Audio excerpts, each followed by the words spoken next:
deputado do PS, Jacinto Serrão. Neste programa, como é habitual, reservamos sempre o primeiro minuto para um tema livre à escolha de cada deputado. Desta vez começo por Jacinto Serrão e com esta saudação pelo facto de estar de regresso, folgo naturalmente em vê-lo, enfim, a recuperar depois daquele acidente grave que teve.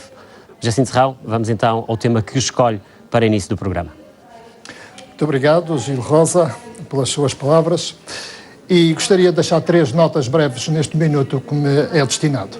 Primeiro, para desejar um feliz ano a todos, particularmente a todos os madeirenses e portocentenses, que têm sido flagelados pela esta austeridade e que este ano 2014 sirva de inspiração para os decisores políticos poderem tomar medidas assertivas de maneira a aligeirar esses sacrifícios que afetam todas as famílias madeirenses e portocentenses.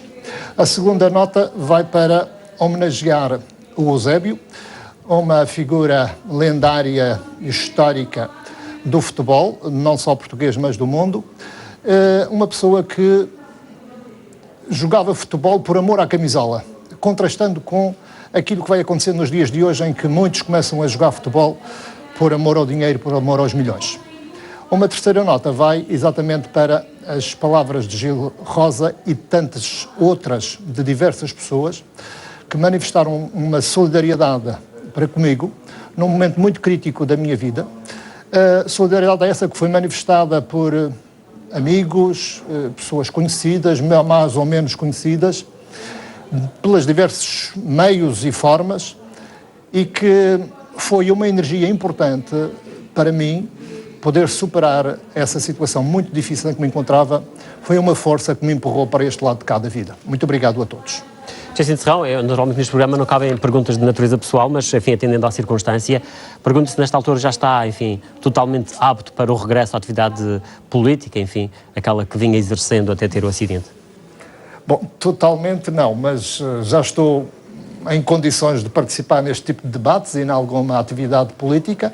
Ainda que seja à distância, não é? Não estou autorizado a regressar à Madeira, ou seja, a andar de avião e a ter viagens longas, porque estou a ser monitorizado e acompanhado pela minha equipa médica, que tem feito um excelente trabalho.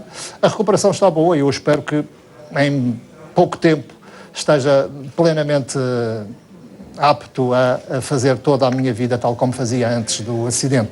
A recuperação vai no bom caminho. E brevemente regressando à Madeira, imagino eu. Com certeza que sim. Mas Jacinto Serrão, devolvo-lhe a palavra para falarmos, enfim, projetarmos um bocadinho este ano 2014, um ano marcado pela saída da Troika. Vamos saber o que é que acontece depois disso e também por eleições europeias que vão naturalmente agitar o cenário político em Portugal. Bom, de facto, este ano é um ano que nos reserva algumas surpresas e deixa-nos algumas expectativas relativamente à saída da Troika. O Governo atualmente não nos dá garantias, ou seja, esta política não nos dá garantias que possamos sair ilesos desta pressão que nos está a ser exercida no nosso país relativamente à entrada da Troika, ou seja, pelos nossos credores estrangeiros, pela União Europeia e pelo FMI, e tudo aponta para que tenhamos um programa não de resgate tal como nós temos neste momento, mas um programa cautelar, o que não é de facto uma saída airosa depois de termos estes sacrifícios todos colocados às costas dos portugueses. Mas ainda assim será melhor do que um programa de resgate? Com certeza que sim. Mas não nos dá, de facto, as garantias de podermos ir com confiança para os mercados, ou seja, é uma forma de que os credores internacionais olham para o país, para o nosso país, como um país ainda não credível, e por isso mesmo é que haverá pelo menos avaliar pelas palavras do Sr. Presidente da República e pelos indicadores que nos têm chegado por parte do Governo, um programa cautelar. O que deixa, de facto, aqui nos antever que os sacrifícios ainda estão para durar, provavelmente mais aligeirados, mas os portugueses vão ser chamados a pagar ainda mais a fatura desta crise pesadíssima e vamos ter a oportunidade durante este debate de falar de como é que esses sacrifícios estão a ser distribuídos pelas diversas classes no nosso país, através desta política que tem uma marca ideológica do governo PSD-CDS, que entenderam implementar estas políticas para a consolidação orçamental, mas que os resultados do ponto de vista social e do ponto de vista económico não aparecem e os portugueses continuam a sofrer muito.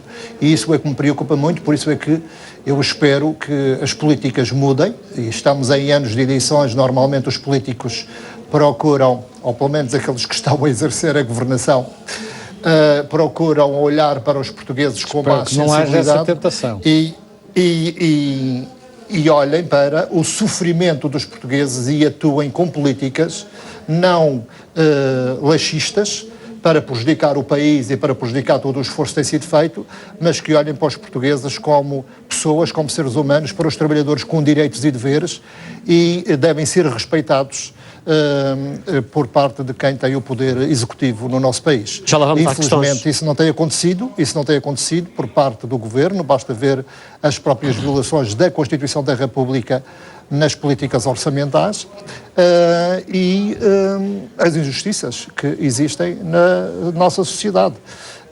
Basta ouvir os portugueses para dizerem aquilo que sentem em relação às políticas injustas. Já lá vamos às eleições. Muitas delas que decorrem, de facto, de uma pressão internacional, mas também de uma opção clara de quem nos está a governar. Esse desafio, enfim, que foi lançado de certa forma pelo Presidente da República, Jacinto Serrão, de que haja um entendimento entre, pelo menos, estes três partidos, não é? Os partidos que estiveram na base do acordo com a Troika. Bom, em relação às declarações do Sr. Presidente ou à mensagem do Sr. Presidente da República, há muita coisa para dizer. Essa observação que o Sr. Presidente da República faz é pertinente. Acho que tem de haver um esforço, não só dos três maiores partidos, mas todos aqueles que são responsáveis políticos e que têm, de uma forma direta e indireta, poder de influenciar a gestão da coisa pública, que são os recursos comuns, os recursos de todos os portugueses e que devem ser geridos com muita responsabilidade e seriedade. Por isso esse apelo é um apelo que deve ser acolhido por todas as forças políticas e pelo Partido Socialista, que tem responsabilidades maiores.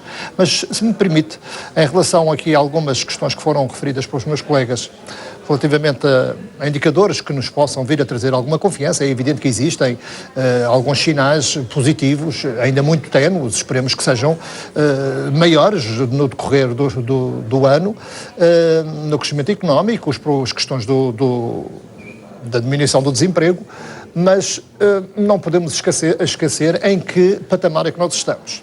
Estamos num patamar muito baixo e, tal como disse o Sr. Presidente da República, numa alusão muito eufemística, dizendo que os portugueses perderam algum padrão de bem-estar, não foram padrões de bem-estar. Os portugueses atingiram, muitas famílias e milhões de portugueses atingiram o limite mínimo do bem-estar.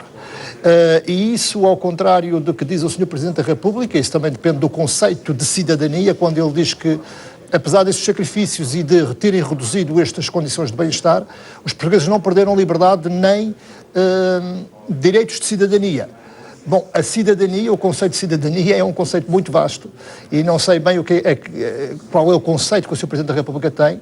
É porque quando as pessoas empobrecem, quando as pessoas vão para o desemprego, quando são desprotegidas das leis do trabalho, as pessoas ficam mais enfraquecidas, mais vulneráveis, menos autónomas. E isso é uma perda de liberdade. E isso é uma perda de cidadania ativa. Porque as pessoas ficam mais dependentes, ficam à mercê de uma certa solidariedade do Estado ou de outras entidades.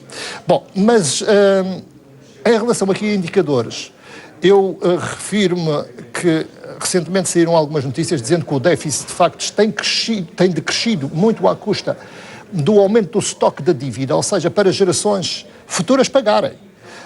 Porque a dívida no fim de 2013 estava a 127% do PIB.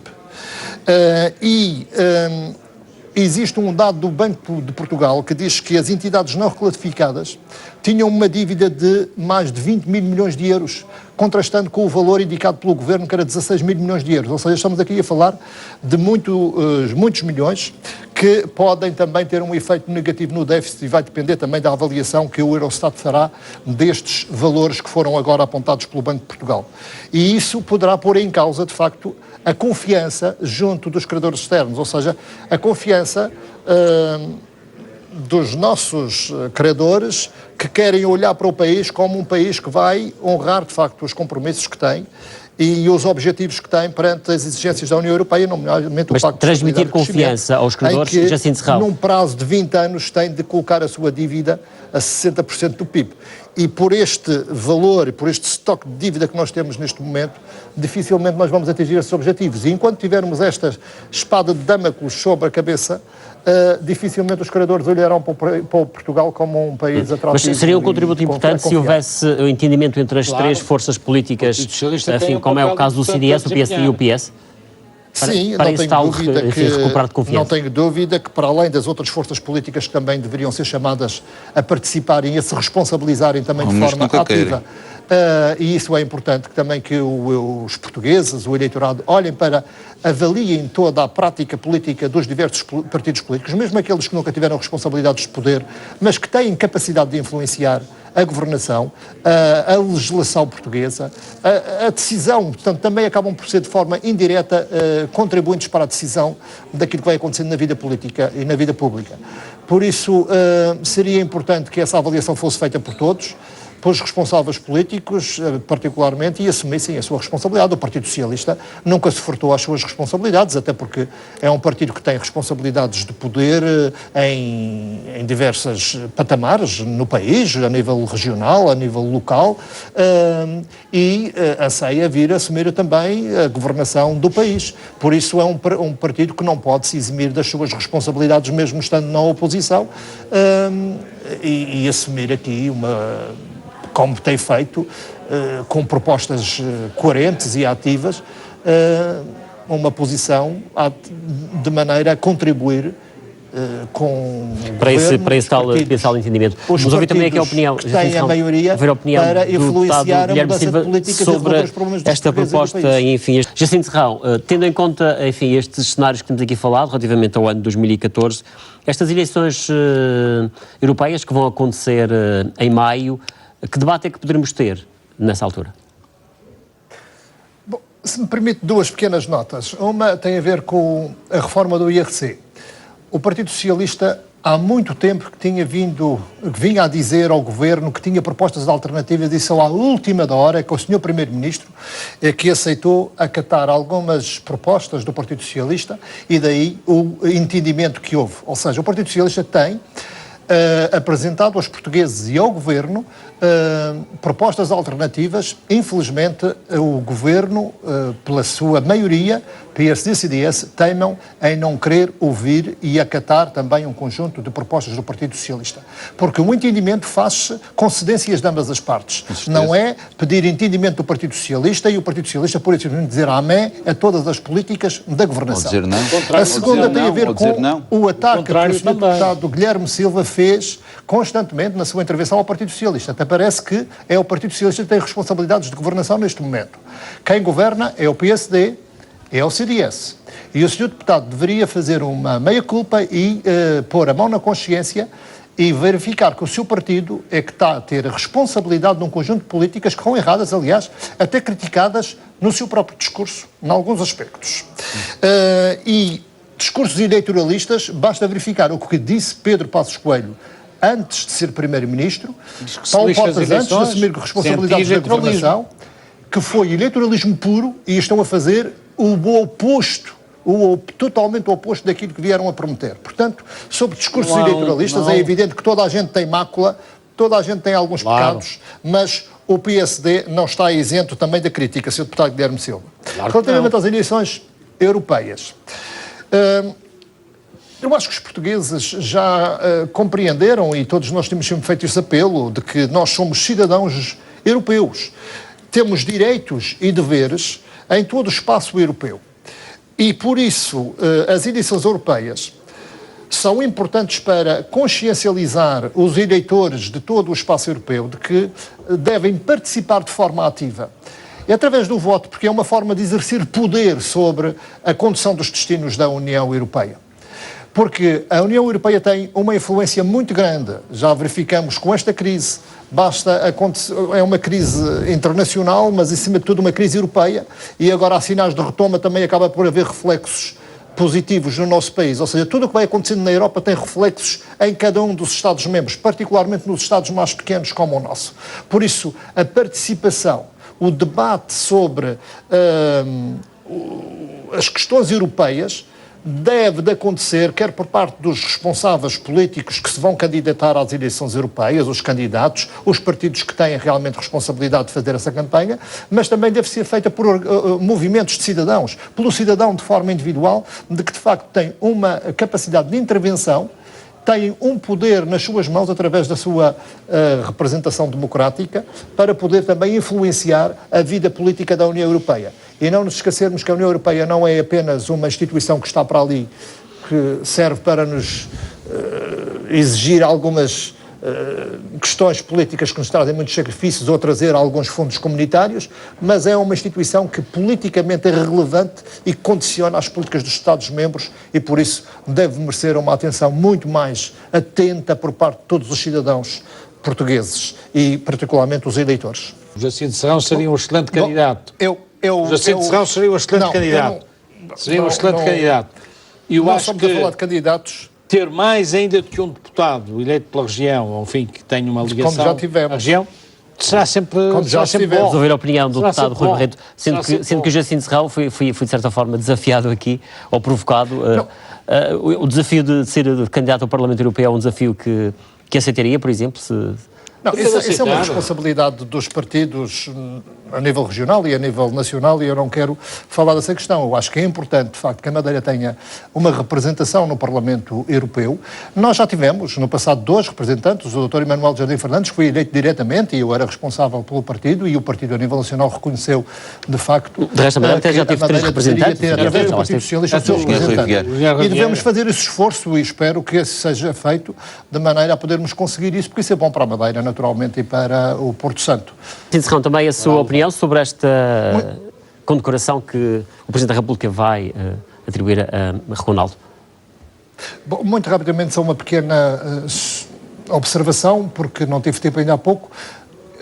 Quando falava da eleição de deputados para o Parlamento Europeu, Emanuel Jardim Fernandes, do Partido Socialista, foi eleito diretamente, mas também Querido Correia, não diretamente, mas também já foi representante do Partido Socialista madeirense no Parlamento Europeu.